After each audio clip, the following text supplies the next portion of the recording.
तो 2025 के वार्षिक लगनफल की हम बात कर रहे हैं और आपका धनु लगन अगर है तो कुछ इस प्रकार से आपके चार्ट में ये ग्रह स्थितियां दिखेंगी। ये 1 जनवरी 2025 के अनुसार बनाया हुआ चार्ट है, तो इसमें कुछ ग्रह चेंज भी होंगे अगर आप पूरे साल का गोचर देखेंगे तो यहाँ हम कुछ प्रमुख ग्रहों के गोचर से समझेंगे कि आपको जो लगन फल है वो किस हिसाब से देखने को मिलेगा इस पूरे साल में। हम यहाँ मुख्य रूप से बृहस्पति के बारे में, राहु केतु के बारे में और शनि के बारे में चर्चा करेंगे। तो सबसे पहले हम यहाँ देख लेते हैं बृहस्पति को। बृहस्पति आपके लग्नेश और फोर्थ लॉर्ड बनते हैं और फिलहाल इनका गोचर आपके सिक्स्थ हाउस में है। अब इस साल में अगर पूरे साल में आप देखेंगे तो इनका गोचर वृषभ राशि, मिथुन राशि और कर्क तीनों में ही रहेगा। फिलहाल फरवरी में ये मार्गी हो जाएंगे। मार्गी होने से आपके कैरियर पर बहुत ही ज्यादा पॉजिटिव असर पड़ सकता है। फिलहाल आपने कोई लोन लिया है, आपने कोई हेल्थ के ऊपर कोई बहुत बड़ा खर्चा किया है, आपने कोई ट्रीटमेंट लिया है कहीं, या फिर आपके वर्क प्लेस पे कुछ इश्यू है, उनके बारे में कुछ प्लान करिएगा अगर आप कर सकते हैं तो। यहाँ जब तक गुरु वक्री हैं तब तक वो आपको एक चांस दे रहे हैं कि आपकी जो भी समस्याएं हैं उनके लिए एक आप परफेक्ट प्लान कर लें अपना। यहाँ गुरु आपके चार्ट में लग्नेश तो है ही, फिर वो फोर्थ लॉर्ड भी है, इसलिए अपने घर के लिए, अपने परिवार के लिए कुछ नई प्लानिंग्स करनी हो या खुद के लिए इंडिविजुअल रूप से आपको कुछ ऐसा काम देखना है खुद का, उन मामलों में भी यहाँ गुरु है तो निश्चित रूप से ही आपके ऊपर बहुत सारी जिम्मेदारियां, बहुत सारा बर्डन रहेगा वर्क प्लेस पे। जैसे ही यहाँ से गुरु मार्गी होने लगेंगे, लगभग ये फरवरी में मार्गी होंगे, वैसे ही आपका काम काफी तेजी से आगे बढ़ेगा। आप कोई भी अगर कर्ज लिए हैं तो वो कर्ज उतार देंगे और उसके बाद ये गुरु आ जाएंगे सप्तम में। सप्तम में जैसे ही गुरु आएंगे यहाँ मैरिज होने के सबसे प्रबल चांसेस बनेंगे। यहाँ अगर आप ऑलरेडी मैरिड हैं तो पार्टनर आपके ऊपर थोड़ा सा हावी जरूर रहेगा और आप अपने पार्टनर से कुछ बड़ी अपेक्षाएं भी कर सकते हैं, जैसे कि वो आपको सपोर्ट करें, आपको गाइड करें धन संबंधी मामलों में या अन्य मैटर्स में वो आपका साथ दें। यहाँ गुरु आएंगे तो पार्टनर के थ्रू आपके पारिवारिक जीवन में भी आपको काफी सपोर्ट मिलेगा। यहाँ गुरु का आना कुछ हद तक हम ये मान सकते हैं कि पार्टनर की सेहत के लिए उतना अच्छा नहीं होगा। हालांकि आप अपने चार्ट में जो अन्य ग्रह सप्तम भाव पे प्रभाव डाल रहे हैं या जो अन्य ग्रह सप्तम भाव में बैठे हैं उनको जरूर देख लीजिएगा। तो पार्टनर की हेल्थ का एक यहाँ हमें इश्यू नजर आ सकता है। अब ये जो इनका गोचर रहेगा लगभग 19 अक्टूबर तक ये रहेंगे। 19 अक्टूबर के बाद ये प्रवेश करेंगे आपके 8वें भाव में। सप्तम भाव में होते हुए गुरु सबसे पहले आपके 11वें भाव पे दृष्टि डालेंगे। 11वें भाव पे जो दृष्टि डालेंगे इस वजह से आपके लिए इनकम के मामलों में गुरु बहुत ही ज्यादा सपोर्ट करेंगे। आपके नेटवर्क विस्तार, आपके बिजनेस विस्तार में, बिजनेस में कोई नई पार्टनरशिप में आपको बेहद मदद मिल सकेगी। यहाँ गुरु का कॉन्टेक्ट यहाँ 11वें भाव से होने से आपके नेटवर्क में फटाफट विस्तार होगा और आपका कोई भी ऐसा काम है जिसमें आप कुछ एक्सपांड करने के लिए देख रहे हैं तो आप उस पर अच्छे से काम कर पाएंगे। यहाँ डुअल साइन में भी जुपिटर रहेंगे। डुअल साइन में होने से आप में एक द्वैतता सी स्थिति रहेगी। हमेशा आप एक तरफ नहीं तो दोनों तरफ ही काम करने के लिए देखेंगे। हमेशा कोई भी विषय के लिए आप नेगेटिव और पॉजिटिव साइड दोनों के बारे में ही विचार कर सकते हैं। मिथुन राशि का गुरु होगा तो वो ज्यादा से ज्यादा जिज्ञासु बनाएगा आपको, ज्यादा से ज्यादा आपकी जो डिसीजन मेकिंग क्षमता है उसको प्रभावित करेगा, आपको काफी फास्ट बनाएगा और काफी विवेकशील और बुद्धिमान बनाएगा। सप्तम का गुरु है तो ये पब्लिकली जो आपकी इमेज है कहीं ना कहीं उस पर बहुत ही पॉजिटिव असर डालता है। यहाँ इनकी दृष्टि के पड़ने से आपके लिए कुछ धन के नए रास्ते खुलेंगे। आप अपनी कोई योग्यता या अपना कोई भी स्किल यूज करके भी धन कमा सकते हैं। यहाँ आप जिन भी लोगों से कांटेक्ट में आएंगे उन लोगों का आपको हमेशा सपोर्ट बना रहेगा। फिर इनका दृष्टि लगन पर रहेगा। लगन पर गुरु का दृष्टि होने से यहाँ आपको पॉपुलैरिटी का चांस है। यहाँ आपको ज्यादा से ज्यादा कॉन्फिडेंस बढ़ने का, अपनी सेहत में सुधार होने का बहुत ज्यादा चांस है और थोड़ा सा आप रिजिड भी हो जाएंगे, खुद को लेकर थोड़े ज्यादा फोकस्ड हो जाएंगे। गुरु का यहाँ दृष्टि है तो ये आपको एजुकेशन में या किसी भी प्रकार के काम में मदद करेंगे ज्यादा से ज्यादा। इसके साथ साथ यहाँ देखिए लगन को मजबूती मिलेगी। लगन को मजबूती मिलेगी तो कॉन्फिडेंस बढ़ेगा, सेहत को लेके कोई दिक्कत है तो वो दूर होगी। इसके साथ साथ आप इंडिविजुअल रूप से अपनी लाइफ को किस तरीके से प्लान करते हैं ये काफी इंपॉर्टेंट हो जाएगा आप लोगों के लिए। यहाँ फिर इनका दृष्टि थर्ड हाउस पे आएगा। थर्ड हाउस पे जो दृष्टि आएगा भाई बहनों के साथ, रिश्तेदारों, पड़ोसियों के साथ मधुर संबंध रहेंगे आपके। इसके साथ ही उनसे अगर कोई आप एक्सपेक्ट कर रहे हैं किसी भी प्रकार का सपोर्ट तो वो सपोर्ट भी आपको मिल सकता है। लेकिन देखिए थर्ड हाउस पे गुरु का एस्पेक्ट है तो ये आपको काफी एक्टिव बनाता है, काफी सोचने समझने के लिए भी मजबूर करता है और काफी ज्यादा आपको टैलेंट भी प्रदान करता है। इस वजह से आपके लिए नया कुछ सीखना बहुत ज्यादा आसान होता चला जाएगा। फिर गुरु प्रवेश कर जाएँगे 8वें घर में। 8वें घर का जो गुरु रहेगा वो आर्थिक रूप से काफ़ी ज़्यादा अच्छा रह सकता है। हालाँकि ये रिलेशनशिप के हिसाब से उतना अच्छा नहीं माना जा सकता, बट ये आपके ज्ञान को बढ़ाने, आपके धन को बढ़ाने में बहुत बड़ा योगदान करेगा। यहाँ गुरु आएँगे तो निश्चित रूप से आपके लिए 8वें भाव से संबंधित बहुत सारे काम करना आसान रहेगा, जैसे कोई रिसर्च पर्पज़ है आपका, कोई अकल्ट से जुड़ा पर्पज़ है, तंत्र मंत्र है या अन्य कोई भी ऐसे कार्यकलाप हैं जिनमें आप संलग्न हैं।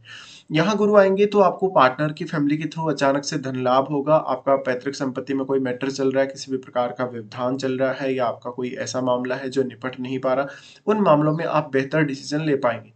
गुरु का फिर अगर हम यहाँ से देखेंगे तो दृष्टि 12वें भाव पे रहेगा। 12वें भाव पे जो दृष्टि रहेगा यहाँ इनकी दृष्टि काफ़ी इम्पोर्टेंट है, क्योंकि आप अपने 8वें भाव से रिलेटेड किसी काम के लिए विदेश यात्रा या विदेश में सेटलमेंट के लिए देख सकते हैं। इनका दृष्टि 12वें भाव पे रहेगा तो इंट्यूशन पावर को काफ़ी तेज़ी से बढ़ाएँगे। यहाँ पर आपको ब्लाइंडली कोई भी बड़ा खर्चा नहीं करना है, अपनी सेहत का भी आपको पूर्ण ध्यान रखना है। इनकी दृष्टि फिर अपने नीच के भाव पे रहेगी, लेकिन गुरु उच्च के रहेंगे, तो यहाँ भी वो आपको पर्याप्त सपोर्ट करेंगे आपके फैमिली रिलेटेड मामलों में। यहाँ इम्पोर्टेंट ये है कि आप अपनी फैमिली को मैनेज कैसे करते हैं, अपना खान-पान, अपना रहन-सहन, इन पर आप कैसे नज़र रखते हैं। इसके साथ ही आपकी वाणी पर गुरु का प्रभाव पड़ेगा, तो वाणी पर जो गुरु का प्रभाव है वो काफ़ी अच्छा ही देखने को मिलेगा। आपकी वाणी से लगभग आपका नॉलेज या आपकी जो भी क्षमताएँ हैं वो झलकेंगी। तो आप किसी को कोई अच्छी एडवाइस भी दे सकते हैं या किसी के बारे में कोई अदर बात भी बोल सकते हैं जो उस व्यक्ति के लिए सही साबित होगी आगे चलकर।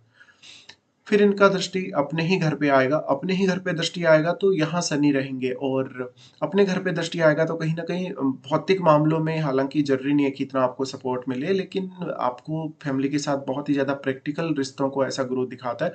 आपकी माताजी का कुछ बहुत बड़ा सपोर्ट आपको दिखाता है। साथ में घर परिवार के किसी भी व्यक्ति की सेहत के लिए आपको थोड़ा देखना चाहिए। तो यहाँ गुरु अपने ही घर पे दृष्टि डाल रहे हैं, तो आपको सास-ससुर से काफ़ी लाभ हो सकता है, पैतृक संपत्ति में काफ़ी लाभ हो सकता है। इसके साथ-साथ आप अपने खुद के प्रयासों से, अपने खुद के एफर्ट से भी काफ़ी कुछ अर्जित करेंगे।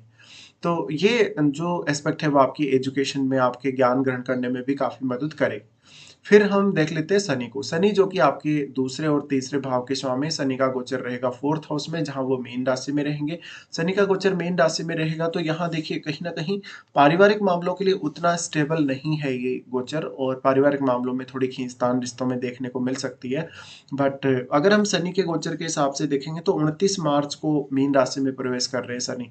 तो आपका घर में कोई भी प्रकार का कोई बड़ी ज़िम्मेदारी आपके ऊपर जिसको आप नहीं निभा पा रहे, उस ज़िम्मेदारी को आप निभा पाएँगे। घर में कोई भी प्रकार का बड़ा कार्य, कोई कंस्ट्रक्शन रिलेटेड कार्य है, कोई अदर कार्य है, उसको आप सँभाल पाएँगे। यहाँ का शनि है वो आपकी रिस्पॉन्सिबिलिटीज़ को काफ़ी बढ़ा देगा आपके वर्क प्लेस पे भी और आपके कार्य क्षेत्र में भी। तो अब आपको यहाँ शनि के आने से बहुत ज़्यादा डिसिप्लिन भी रखना पड़ेगा। शनि का सबसे पहले दृष्टि पड़ेगा 6th हाउस पे, 6th हाउस पे जो दृष्टि पड़ेगा, वो आपको काफ़ी मदद करेगा डेली रूटीन में और काफ़ी ज़्यादा हार्ड वर्किंग फेज़ होगा ये आपका। इसके साथ-साथ कोई भी प्रकार के लिटिगेशन में आप फँसे हैं, किसी भी प्रकार के विवाद में फँसे हैं, उन मामलों में भी आपको ये बहुत ज़्यादा सपोर्ट करते हुए नज़र आएँगे। फिर इनका दृष्टि 10th हाउस पे रहेगा। 10th हाउस पे जो दृष्टि रहेगा, उन मामलों में कहीं न कहीं आपको कुछ करियर के लिए बड़ा प्लान करना पड़ सकता है। करियर में कुछ एक्स्ट्रा ज़िम्मेदारियाँ निभानी पड़ सकती हैं। करियर में कुछ ऐसे अवसर आपको देखने को मिल सकते हैं जहाँ पर कुछ बहुत यूनिक है आपके लिए या कुछ बहुत ही अलग टाइप का है। यहाँ शनि का दृष्टि है तो करियर में ज़रूरी नहीं है कि उतना फास्ट ग्रोथ होगा, बट जो भी ग्रोथ होगा काफ़ी स्टेबिलिटी की तरफ आपका करियर जाएगा। थोड़ा बहुत यहाँ शनि जो है वो आपके बॉस के साथ मनमुटाव करवा सकता है और कभी-कभी थोड़ा डिससैटिस्फैक्शन करवा सकता है। फिर यहाँ से अगर हम देखेंगे तो शनि का दृष्टि आपके लगन पे ही आएगा। लगन पर शनि का दृष्टि का पड़ना बहुत ज़्यादा डिसिप्लिन देगा, बहुत ज़्यादा कार्य करने की क्षमता देगा, आपको फ्री नहीं रहने देगा बिल्कुल भी। आपको हमेशा इस प्रकार का शनि बिज़ी रखेगा और कहीं न कहीं अपने स्वास्थ्य पे भी थोड़ा-सा फ़ोकस करिएगा और अपने व्यवहार पे भी थोड़ा-सा फ़ोकस करिएगा। फिर राहु केतु के बारे में बात करते हैं। राहु केतु के हिसाब से अगर हम गोचर को देखेंगे तो राहु की बहुत ही ज़्यादा अच्छी कंडीशन इस बार बन जाएगी गोचर में जो आपके कुंभ राशि में 3rd हाउस में आ जाएँगे। कुंभ राशि में कोई भी ग्रह तो उस ग्रह को ज़रूर देखिएगा, उस ग्रह की क्वालिटीज़ को भी यहाँ राहु बढ़ाने का काम करेंगे। राहु 3rd में आ जाएँगे तो विदेश यात्रा, विदेश सेटलमेंट की तरफ आप जा सकते हैं। कोई बहुत बड़ी यात्रा जो धार्मिक पर्पज़ से या किसी ऐसे पर्पज़ से की गई जिसमें आपका करियर इम्पोर्टेंट है कहीं न कहीं। यहाँ राहु के आने से आप लगभग सब कुछ करने में सक्षम रहेंगे। राहु का जो गोचर रहेगा 18 मई 2025 से रहेगा और केतु का गोचर फिर आपके 9th में आ जाएगा। 9th हाउस में केतु का गोचर आ जाएगा तो आध्यात्मिक प्रवृत्ति की तरफ संकेत करता है, जीवन में आध्यात्मिक ग्रोथ को दिखाता है। जिनका केतु की दशा चल रहा होगा उनको अपनी उच्च शिक्षा पे ज़्यादा ध्यान देने की आवश्यकता पड़ेगी और उनको विदेश यात्रा या विदेश सेटलमेंट के लिए विचार करना चाहिए। जिनका राहु की दशा चल रही है, उनके लिए कुछ अनएक्सपेक्टेड चीज़ें हो सकती हैं लाइफ में। उनके लिए कुछ ऐसी चीज़ें हो सकती हैं जहाँ पर वो बहुत ज़्यादा स्टेबल ना हो लाइफ में, तो अपने खुद के प्रयासों से वो अपने आप को स्टेबल बनाने की कोशिश करेंगे। यहाँ राहु का जो प्लेसमेंट रहेगा 3rd हाउस में, थोड़ा भाई-बहनों के साथ थोड़ा-सा मनमुटाव होने की भी संभावना रह सकती है, बट यहाँ पर आपका जो कनेक्शन है वो दूसरे कल्चर के लोगों से, दूसरी संस्कृति के लोगों से रहेगा। राहु का यहाँ से फिर दृष्टि 7वें भाव पे पड़ेगा, 7वें भाव पे दृष्टि पड़ेगा तो ये मैरिज के लिए बहुत ही परफेक्ट स्थिति है। हालाँकि कोई अदर रिलेशनशिप भी आपकी लाइफ में आ सकता है, कोई एक्स्ट्रा मैरिटल अफेयर वगैरह है या ऐसा कुछ। यहाँ थोड़ा-सा पार्टनर की सेहत को लेकर आपको ध्यान ज़्यादा रखना पड़ेगा, पार्टनर की सेहत के लिए उतना अच्छा नहीं है। यहाँ जो राहु का दृष्टि पड़ेगा 9वें भाव पे पड़ेगा तो आपको उच्च अध्ययन में मदद करेगा, विदेश यात्रा में मदद करेगा और आध्यात्मिक प्रवृत्ति का अधिक विकास होगा आपके अंदर। फिर राहु का दृष्टि रहेगा 11वें भाव पे। 11वें भाव पे राहु का दृष्टि है तो वो 7वीं और 11वीं दोनों को ही कनेक्ट कर रहे हैं। 7वें और 11वें दोनों को कनेक्ट करने से आपको कोई भी बिज़नेस को काफ़ी फ़ास्ट विस्तार करने में मदद मिल सकेगी और आप काफ़ी तेज़ी से अपने काम पर फ़ोकस करने वाले होंगे।